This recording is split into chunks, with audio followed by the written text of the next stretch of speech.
नमस्कार दोस्तों और जय हिंद। आप सभी को स्वागत है in my channel 1971 war book series. तो दोस्तों, this is the first part of our video in our interaction with wing commander Pradeep Bhaduri, जिन्होंने 1971 के जंग में टांगाइल पैराड्रॉप में हिस्सा लिया था as C-119 Packet Fairchild Packet pilot. He was very much involved in transporting the paratroopers and dropping them over the drop zones close to Tangail's Pungli Bridge. Now, in this first part of this video, we will be mostly learning about his life and how he joined the Indian Air Force, alongside his experiences as a 1965 Indo-Pak war veteran as a flying officer and a forward air controller attached to the 1st Corps of the Indian Armed Forces, actually to the Indian Armored Corps. And he was a direct witness to the great tank battle at Chawinda. So let's welcome Wing Commander Pradip Bhaduri to our program today. उनके साथ उनके बेटे colonel Rajendra Bhaduri भी रहेंगे. To start with, let me tell you one thing. My life has been an extraordinary journey. Extraordinary in the sense there has been so many ups and downs, improbables, then miracles, then suspense, adventure, then from zero to infinity, all kinds of movements has taken place. To start with, I was born with a silver spoon in my mouth, which means that I was born in two very wealthy and prosperous families. My father's side was very prosperous, Rajshahi family. Okay. Rajshahi East Bengal. From Bangladesh, present day Bangladesh. That's right. And my mother's family was also from Bangladesh, from Faridpur. Faridpur, okay. My mother's side were Chawindas. Okay. So they were actually not only rich, they were very prosperous and well honored and revered in their entire region. So you can say I was blessed with my birth, but fate, you know how it works. After about 3 or 4 years of my princely existence, I suddenly became a refugee. My father's side lost everything in Rajshahi. My mother's side everything in Faridpur, and we came to India as absolute refugees. And we were hand to mouth. Okay. So you can imagine the transit from everything to nothing. Okay. To the extent that I spent my entire school days with only 2 pairs of school uniform and 2 pairs of other clothes. That is how I spent my childhood days in the school. And my father was very strict about convent education. He hated the English. He was a freedom fighter of the armed struggle group, not the Mohandas Karamchand Gandhi type Congress group. Okay. He was in Anushilon Samiti. This was a guerrilla group against the British police. Yeah, that's right. And he took part in some armory breakup to capture arms and ammunition from the British armed camp somewhere near Rajshahi, and then he probably, as I know, he shot some of these guards, British guards, and then he was caught and he was jailed, and he spent 7 years in the jail. Okay. And in the end, he was in the same cell as Subhash Bose's elder brother. Okay, in Hijli Central Jail. Today it is IIT Kharagpur. He did his IA and BA, all his studies from the jail only. So when all this was happening and I was growing up, he was in the jail. And then after 47, he was released from there and he came out. And then our struggle started. We in Calcutta as refugees. But then I did very well in my higher secondary exams. I went to the Presidency College. Presidency College was one of the best, I think the best in the country. And I did my physics graduation from Presidency College. Now, a very interesting thing happened, how I joined the Air Force. You see, I came back from Bengali medium schools. So I was good in literature because of the statesman, Acha. but I couldn't speak.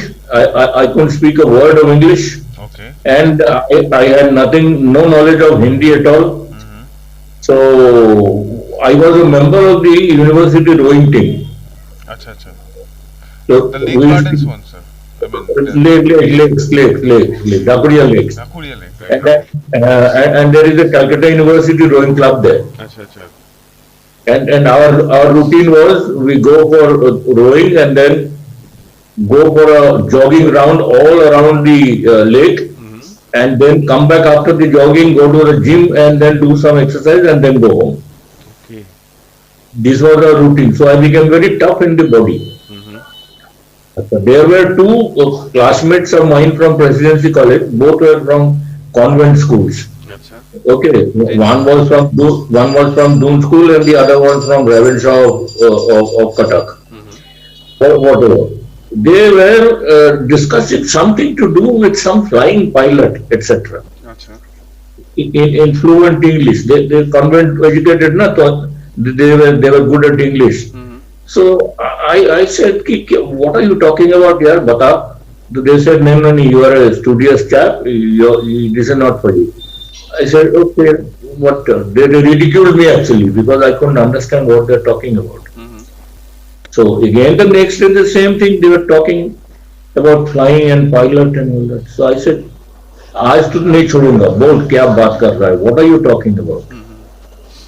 So then they said, okay, go and look the statesman of the Sunday, and you will know. So I went home and then I looked everywhere and found the Sunday statesman. I found there was a whole full page advertisement saying that save the country, join the Air Force. Acha.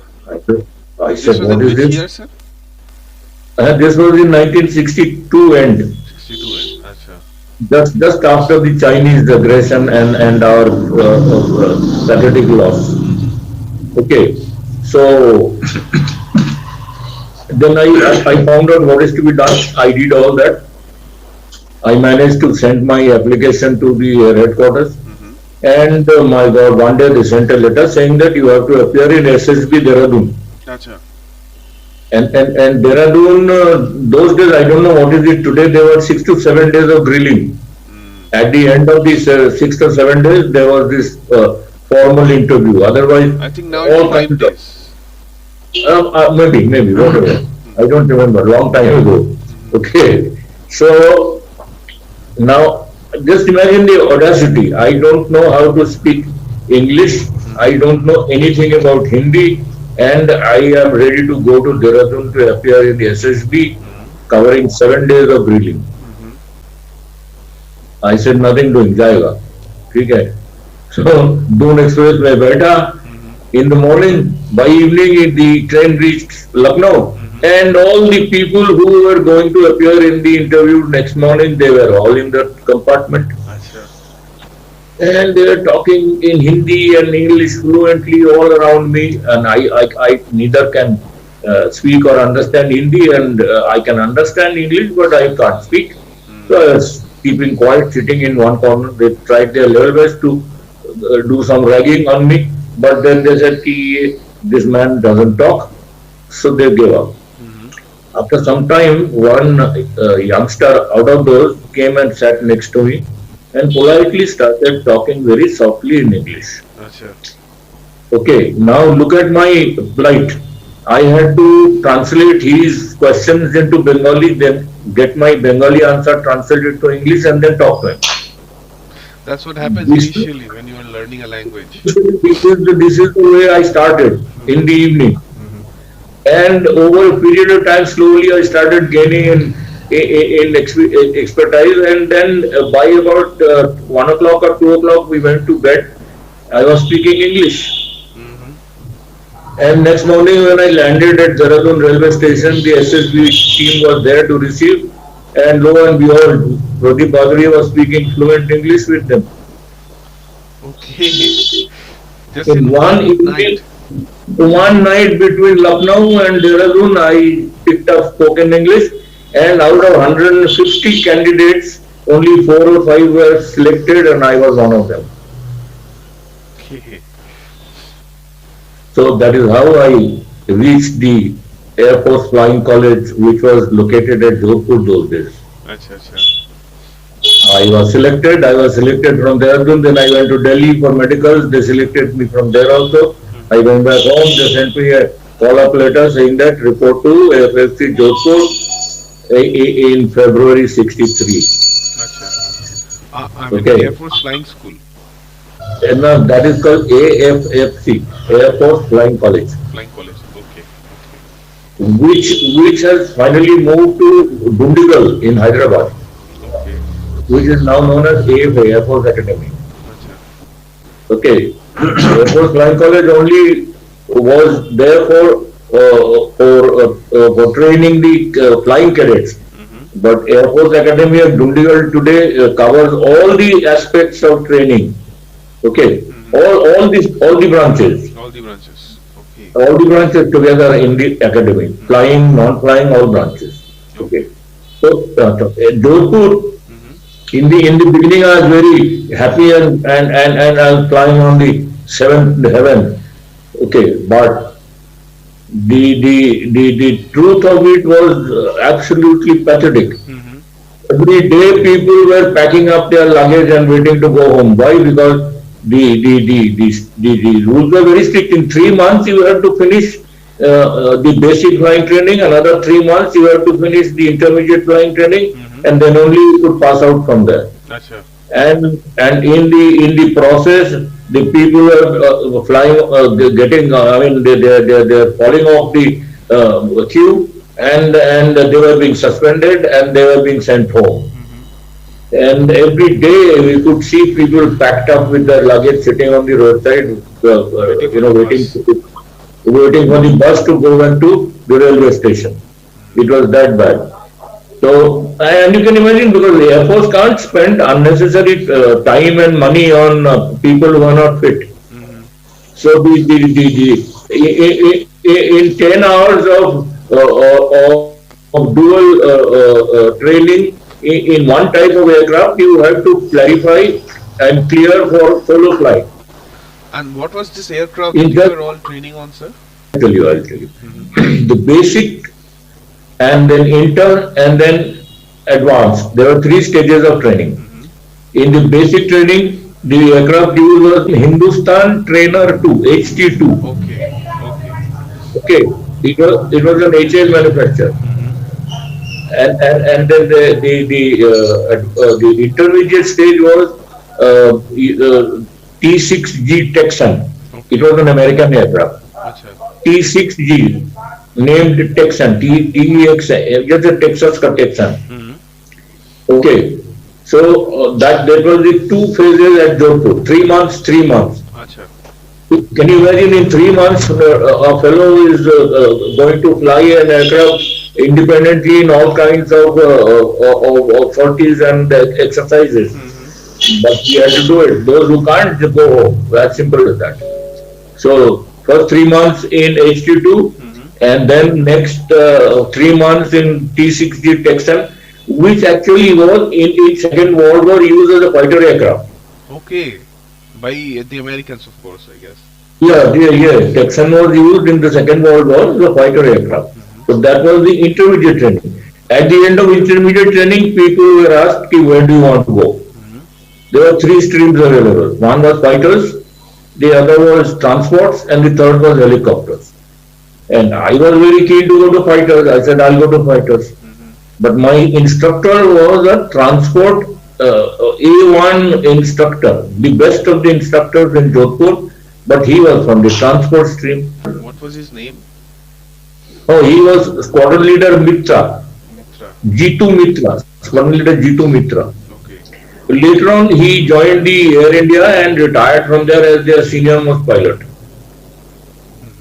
And so he said, no, you are not going to fighters, you go to transports, because that will suit you and you will do well there. Mm-hmm. I said, Nata, I want to go to fighters. So he said, no, you can't.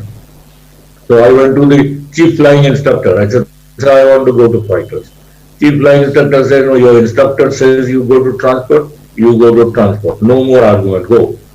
So that is how I landed up The transport training with that unit was at Begumpet, Hyderabad. Acha.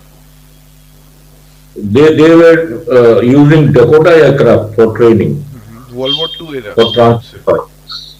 Dakota, which is C-7 in American technology, terminology. C-47. C-47, sorry. DC-3.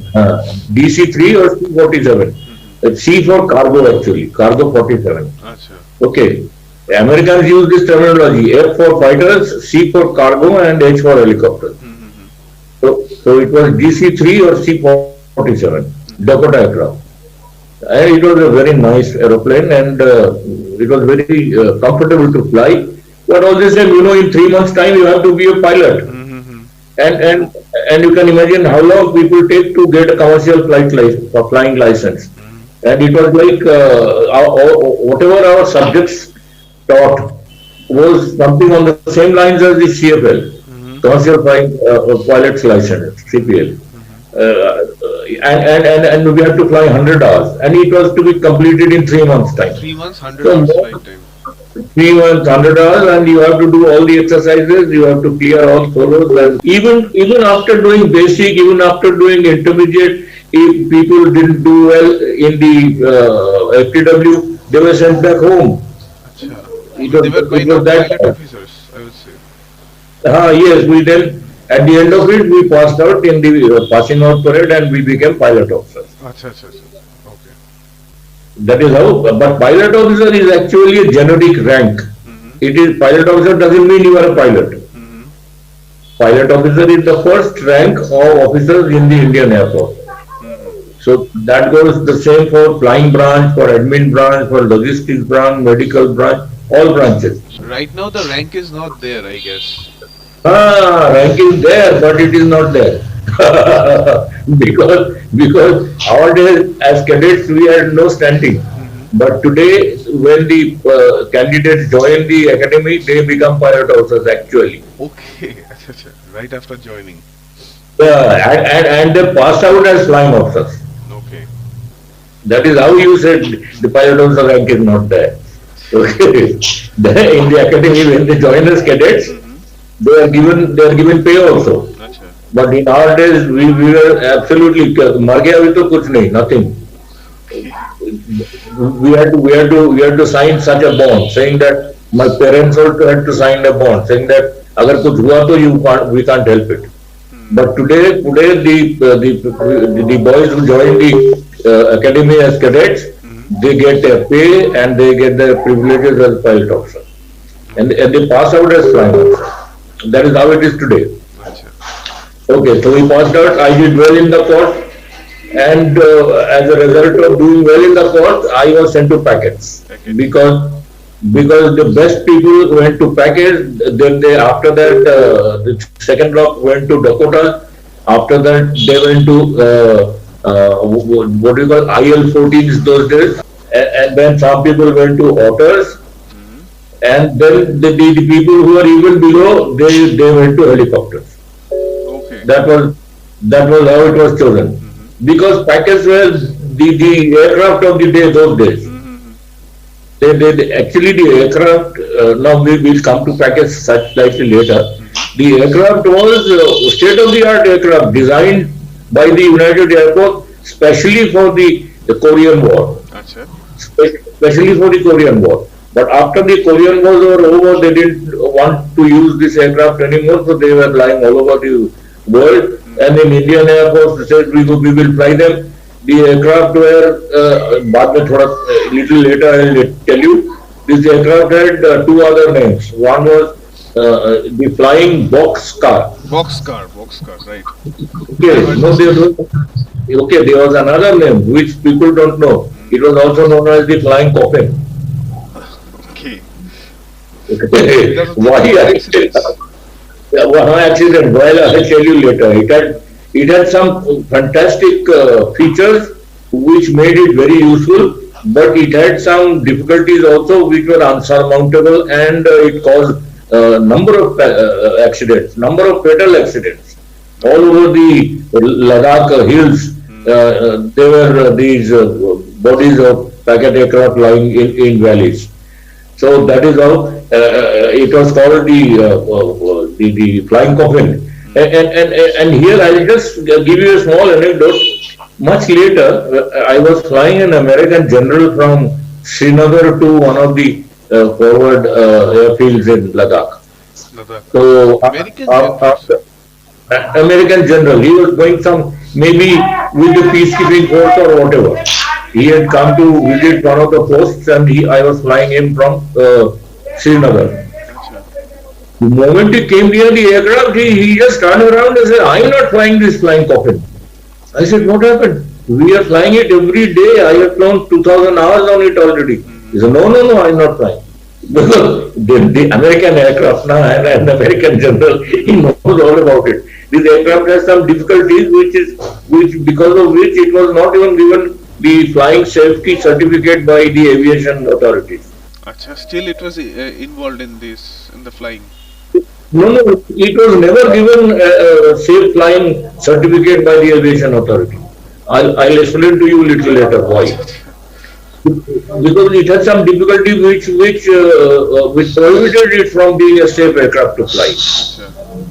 Okay, so it was like that. But in the Indian Air Force, they were the latest transport aircraft. So therefore, all the best of the course cadets went to packets. Acha. So I went to packet. My first squadron was 48 squadron. This Indian Air Force, the As squadrons flying are named officer, right, sir? as a pilot officer only. Pilot officer. Because Acha, sir. हाँ हमारे जमाने में तो pilot officer होता था ना. Acha, sir. After 1.5 years of service, we became flying officers. Okay. Actually, why they have changed over to give pilot officers rank to the cadets, because that 1 year was an actually probationary year. Those days, flying pilot officer's rank was a probationary rank till he is confirmed as a flying officer. Okay. So एक साल तो pilot officer रहना ही था. So that is how I came to the 48 squadron at Barrackpur. Acha. And you know the trauma which went through my mind. Just a few days before I reached Barrackpur, one aircraft from Barrackpur crashed into the river after takeoff, and all. Ganga River. Barrackpur Donga, that's right. The runway is the river comes just after the takeoff of one of the dumbbells. So immediately after takeoff, one of the engines had failed or whatever emergency, nobody knows, and it went straight into the river. Inside, it dived into it, and then all the occupants, all 32 people were dead, including all the crew members. Nobody could come out of the aircraft. It just happened a few days before I joined the squadron. So you can imagine the trauma which I had faced, and it went through my mind. And this is also one of the reasons why this aircraft has never been given the safe flying certificate. Because when the undercarriage is down, I'll explain to you later, slightly later. If one engine fails, the aircraft is unable to even sustain level flight in full emergency power on the live engine. Okay. After takeoff, as long as the undercarriage is down, even if you put 100% power on the live engine, emergency power on the live engine, aircraft will not maintain height. It will keep on going down. That is the reason why it has not been given the safety certificate. But Indian Air Force, what can they do? You are ordered to fly, you fly. I have flown 5,000 hours on this aircraft. 5,000. Just on Okay. packets. It is on packets only. It's on packets only. So you can imagine. So by squadron, I joined this squadron, and about 15 days before I arrived at Barrackpur, this aircraft went into the river. So when people came to know that I am flying the same aircraft which went into the river, there was a huge cry in my family and my friends. How can you people fly such an aircraft? So we can't help it, we have to fly. We are ordered to fly, we fly. Okay, so I went to Barrackpur. There, just about, I reached Barrackpur in 65, and in September 65, the war broke out. This was 65, Okay. right? the 65 war broke out. I had just about a year plus service and became a flying officer. Now, look at the fun. Now, for some reason, which I really don't know, but I could somehow or the other surmise, and you also can make out. I was sent from Barrackpur to fight the 65 war all the way to Jammu, attached to the one corps of the army which was fighting in the Jammu Sialkot sector. Acha, acha. What I mean, Can you imagine? you were not a fighter. I mean, you were not a pilot. But what was your role, sir, here? Oh, so that is the fun. That is the fun. Acha. I was just promoted to flying officer, and with 1 year plus service, 1 year of service in the armed forces, army, in any organization. What the hell do you know about it? You don't know anything. Nothing. You were just বাংলায় বলে না নাকটি দিয়ে দুধ বেরোয় সেই রকম.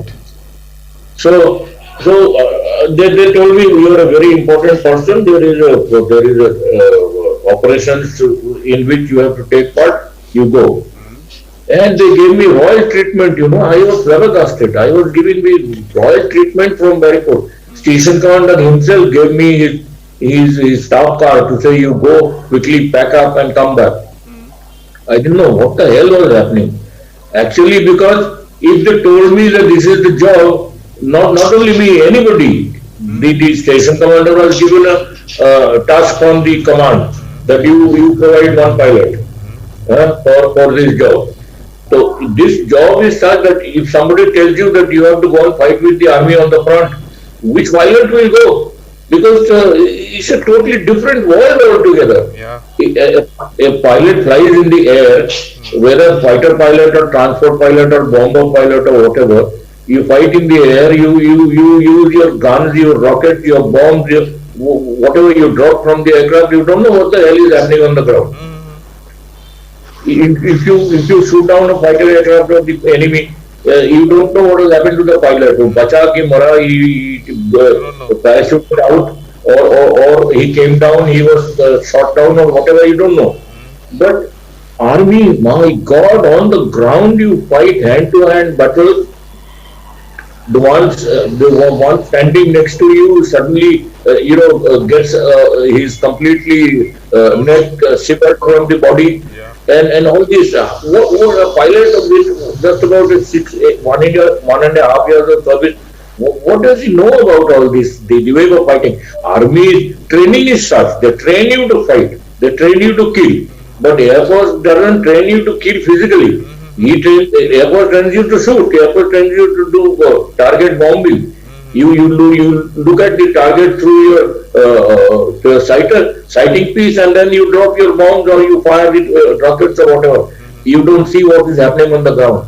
But on the ground with the army to fight a war, it is terrible, absolutely terrible.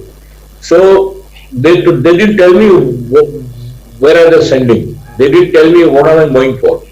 They just told me that you got a very serious, important job to do. You go. And we'll give you an aircraft. They lifted me, only me, from Barrackpur in a Dakota aircraft and took me to Kalaikunda and dropped me there. You can imagine.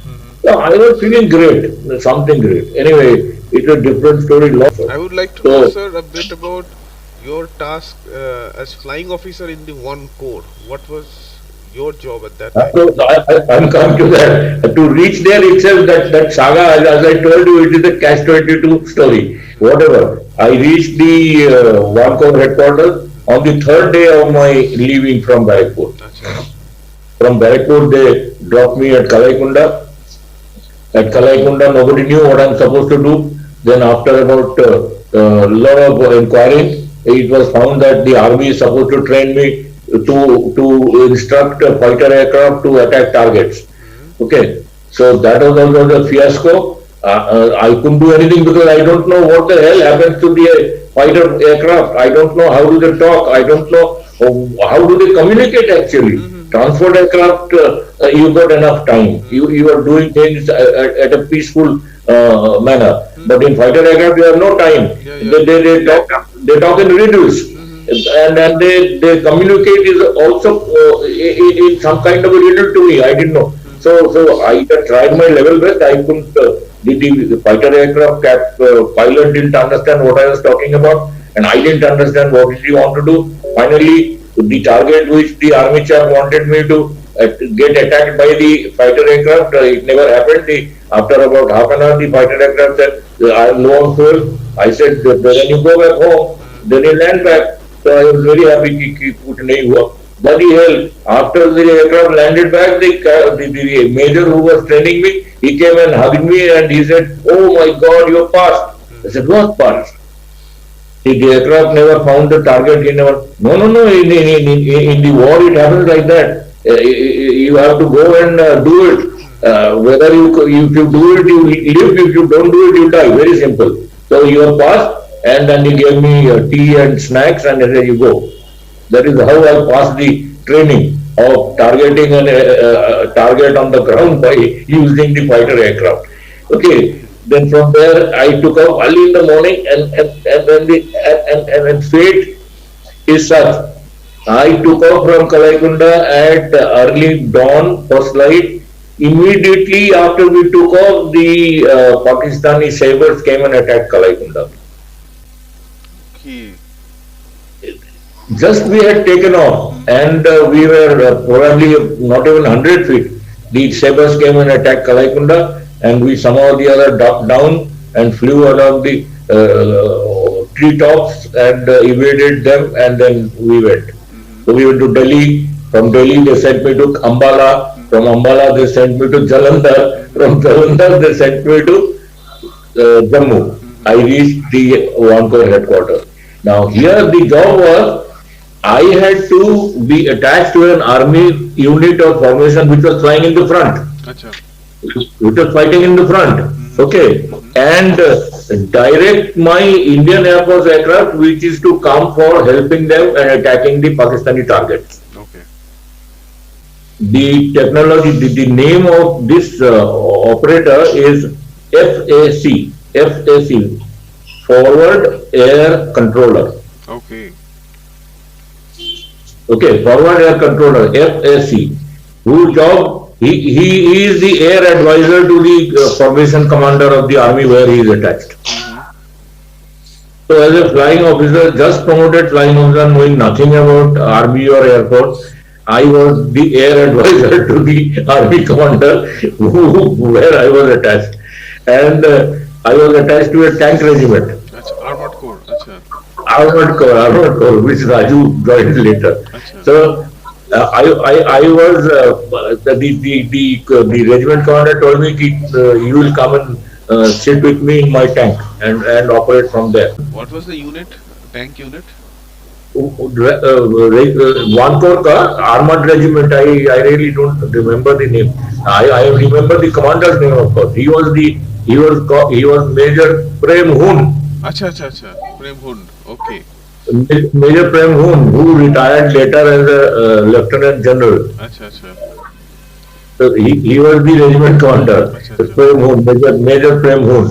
Okay, and he said, "You will be with me in my tank, and you will operate from there. I will give you your radio set, etc., everything and organize, but you will be inside my tank." Achha. So I was with him throughout the war, and we fought starting from Jammu. We went all the way. The two great tank battles I had seen. One was at Chawinda and the other one was at Charwa. You can write them down. Chawinda, I mean, Niazi himself was there as a brigadier. Yeah, that's right. Chawinda and Charwa. There were two fierce tank battles between Indian Armored Corps and the Pakistani Armored Corps. Anyway, so in Charwa it was a rollover by the Indian Armored Corps, and the Pakistani was absolutely massacred. But in Chawinda they fought back. They fought back very well. Anyway, so these two battles I had gone through, and then we reached the outskirts of Sialkot. Okay. But during this time there was a very interesting episode involving me.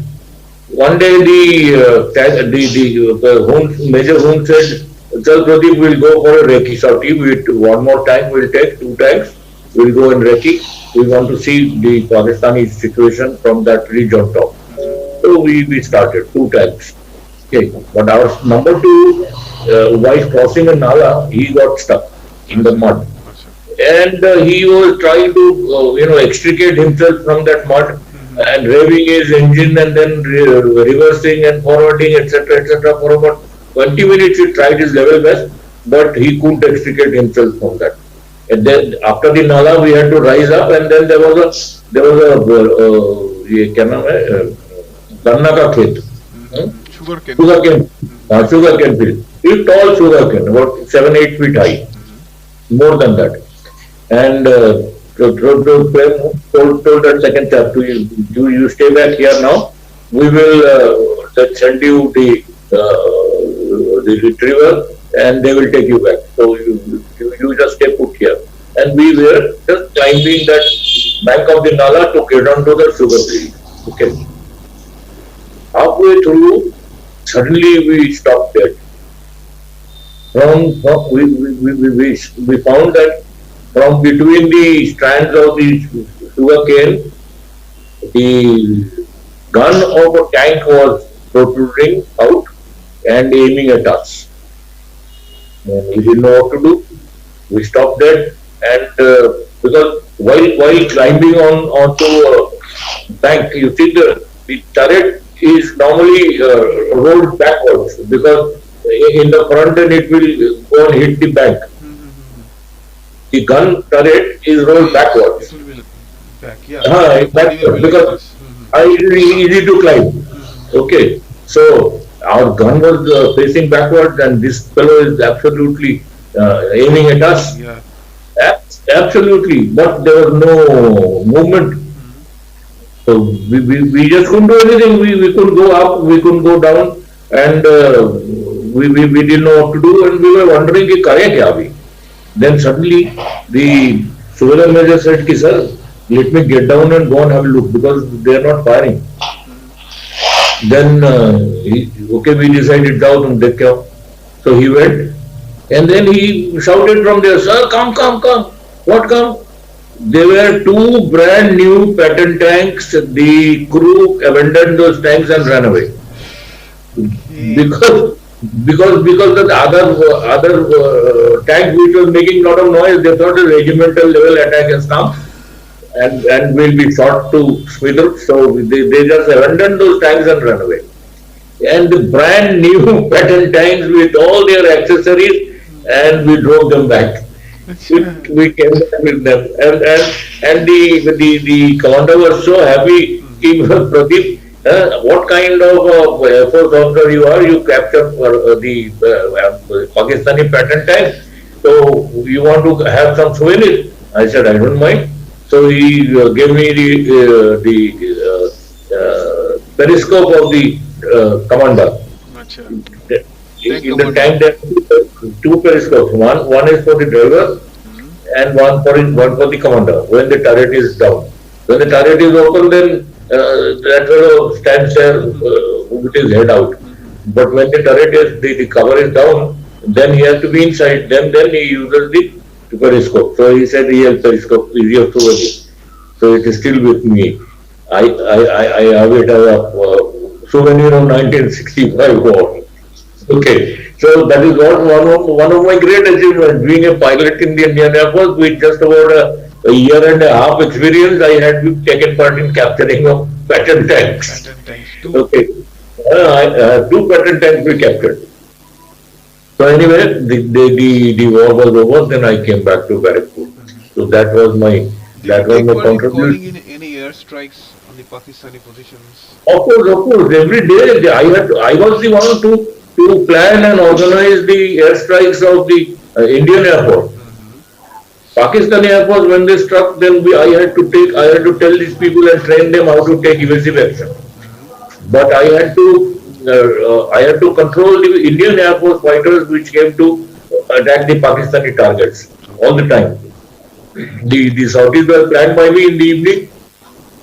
We used to send the details to the airfield which was earmarked for our coverage, and then in the early morning, depending on whatever time I gave them, they would come and attack. and I would call them up to tell them actually if there is any change. Because what happens is during the war, the situation is very fluid. Sometimes we are there, sometimes the enemy is there. So they have to be told exactly, otherwise quite often by mistake they'll bomb and trap our own target, Right. our own position. So that is how the concept of the FSC. You see, in early wars, there was no role of the FSCs. Army fought Army's battle, Air Force fought Air Force battle. But it so happened they found that quite often when the friendly aircraft went to attack the enemy positions, they didn't know which one is what, because from the air with the speed of the aircraft that you fly today, you can't make out. You can't make out this is a pattern and this is a Centurion. You see a tank there. You see people in OG, but you can't make out when you are flying at high speed. So if you are told that it is there the enemy is positioned, then you go and hit that spot. Maybe during the fluid movement of the fighting, the enemy has been pushed back and our forces are occupying there, and they will hit their own people. So that is how the concept of the FSC was involved. And an Air Force pilot, poor chap, leaving his squadron, leaving his flying, he went to fight along with the army to help control the friendly attacking Air Force. Okay, that was the job. So that is what had happened in 65. The experience also, one very sad experience I had. One very satisfying experience when one Indian Air Force pilot ejected because he was hit by the enemy ground fire, and then he landed just across the line of actual fighting, and I had organized a group of army people with me and went and rescued that pilot from there and brought him back. So that was one great satisfaction I have till today. That is one. And then another sad experience was, one day I was standing in front of the tent, just came out in the morning, and there was 2 or 3 army soldiers and one officer with me talking, and we were having tea, and suddenly there was a shell which fired from the Pakistani side, dropped somewhere near, and the splinter came and जो देसियो था उसका पेट एकदम it split his belly completely and the intestines were hanging out, and I had to carry him and then put him in a vehicle and take him to the field hospital. Did he make So it? that he survived. The field hospital and I don't know why outside here you can see people dying of simple injuries, but in the war, terrible things happen to people, but still they survive. I don't know, maybe it's a matter of inner will to survive or whatever. But that fellow survived. Although in field hospital, what facilities do you have? Almost nothing. It was something like a cobbler's job. Cobbler's job, right. It is something like cobbler's job, but still they survive. So that is how it happened. This is my short experience of 1965 war. Two tank battles I have gone through and survived. That is it. Okay, that was 65. In the next part of our video, it will be mostly concentrated on how he took part as a pilot, as a C-119 Fairchild Packet pilot in the Tangail Paradrop during the Bangladesh Liberation War of 1971.